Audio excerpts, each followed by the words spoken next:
Okay guys, so just a quick video on the 3-foot controls that you'll find in a manual car and how to use them.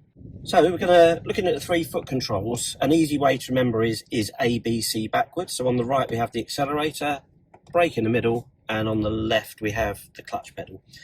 So let's talk about the accelerator first of all. All driving instructors will refer to it as the gas pedal, just because it's easier to say on the gas, off the gas, etc. When pressing it down, rather than saying to my pupils press down a bit on the gas, I use a pound coin as an example.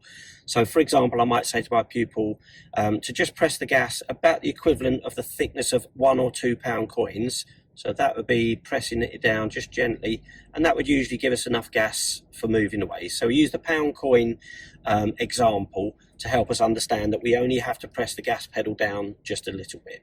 Okay, as well as the gas pedal making the car go faster, when you take your foot off the gas, the car will go slower, and you'll particularly notice this in your first few lessons when you're in the lower gears, first and second gear.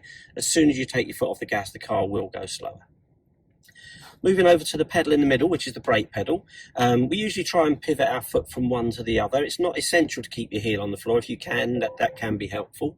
The brake pedal is always operated with the right foot, because there's never going to be a time when you're going to need the brake and the gas together. And again, we use the brake pedal very gently. Takes a bit of getting used to. So normally we would say that we use the brake pedal progressively. That means that we start to press the brake. I'll keep my foot slightly to the side so you can see what I'm doing. We press the brake pedal down to slow the car down, and just before the car stops, I'll come slightly off the brake pedal, and that will help to prevent the car stopping with a bump. It takes a little bit of getting used to, and it's called feathering the brake or progressive braking. So I'll just give another example of that. So I'm pressing my foot down on the brake, car's slowing down, and just before it stops, let off the brake just about a pound coin or two, and that will help you to get a smoother stop. The pedal on the left is the clutch pedal, and that's operated only with the left foot. And the difference with the clutch pedal is that when you press it down, it goes all the way down, and usually fairly quickly. So all the way down with the clutch, usually fairly quickly. The clutch has to be pressed down every time we stop. If we don't press the clutch down when we stop, the car will stall. And the other time it will be pressed down is when you make gear changes as well. Regarding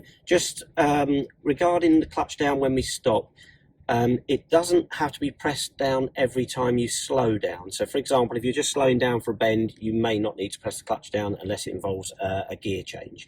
So it only has to go down if you're stopping or if you're changing gear. For releasing the clutch, I encourage my pupils to find what we call the biting point by bringing the clutch up just 1 centimetre at a time. Every car is different, so therefore the biting point on my car is about 3 centimetres high. But on your car it could be 1 centimetre or it could be 6 centimetres. So a good way to do it is to press the clutch down. Now you won't be able to see this, but I'm putting the car into gear at the moment, and then if you count up 1 centimetre at a time, when the car comes to the biting point, you will know, because you'll hear a difference in the sound of the engine, and you'll also feel a little tug, the car trying to move away, but the handbrake will stop it.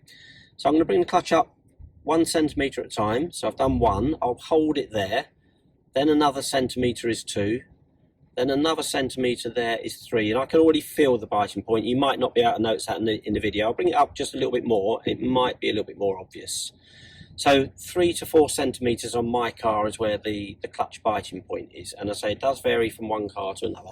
At that point you would hold the clutch perfectly still, and then after we've done our observation we'd be ready to move off. I'm just going to demonstrate that again. So I'm going to push the clutch all the way down to the floor, and then we're going to start bringing it up 1 centimetre at a time. So 1, 2 and 3 centimetres I can feel the biting point. Hold my feet still there. Once we get the car moving, we would keep the clutch at biting point for a few seconds, and then the clutch will come up very, very gradually afterwards until it's fully released. And when we do that gradually afterwards, we would just let it up 1 or 2 pound coins at a time till we feel as though the car is driving along properly, and then release it fully. So I'll do a demonstration of that now actually. I'm just going to do a short move off so you can see what I do with the clutch as I actually drive away. So I've checked all my mirrors and it's just waiting for a car to go past and then it'll be safe to go. So doing the usual 6-point check for moving away. I've got enough gas set for moving away. I've got the clutch at the biting point, And because the car's not moved much when I've released the handbrake, just £1 coin up with the clutch, hold it there, keep it in that position, and in a few moments I'll feel the car pick up. I can feel the car has picked up now, so I can let the clutch up the rest of the way. And if you use that technique, that should help you to move away smoothly. Okay guys, so just so that you know what that looks like when we're actually moving away, I'm just going to do a move off and talk through those same instructions. So first thing I've done, I've put my clutch down and gone into first gear. I've set the gas about £1 coin or two. I'm now bringing the clutch up to the biting point, which remember is about 3 centimetres on my car. So the car's prepared and ready to go. Before I move away now, I'm going to do what we'll learn is a 6-point check. I'll give more details on that in the moving off video.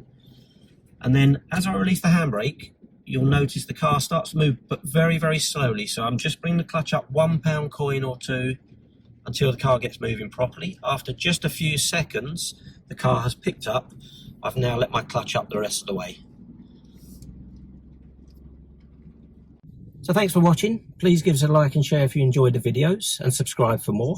If you've any questions, please let us know in the comments, and we'll see you on the next video.